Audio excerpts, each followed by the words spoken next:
Sindh United party महंगाई खिलाफ सुभाणे ऐलानियल जमायत इस्लामी जी हड़ताल जी हिमायत करे छॾी।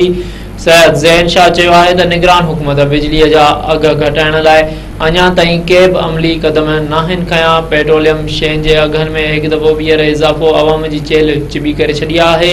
सिंध यूनाइटेड पार्टी जे मरकज़ी सदर सैयद ज़ैन शाह कराची में ॻाल्हाईंदे चयो त SUP जमायत इस्लामी जे सुभाणे ऐलानियल हड़ताल जी मुकमल हिमायत करे थी। कारकुन हड़ताल में भरपूर हिसो वठनि।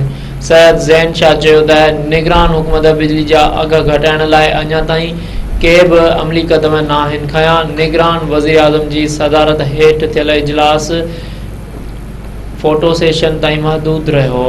इन पेट्रोलियम शयुनि जे अघनि में वाध ते ॻणती ज़ाहिर कंदे चयो त निगरान हुकूमत बि गुज़िरियल हुकूमत जे नक्शे क़दम ते हली रही आहे। पेट्रोलियम शयुनि जे अघनि में हिकु दफ़ो ॿीहर इज़ाफ़ो करे ग़रीब अवाम जी चेल्हि चिॿी कई वई आहे। सैयद ज़ैन शाह चयो त अवाम अॻई बिजलीअ जा बिल अदा करण लाइ परेशान आहे।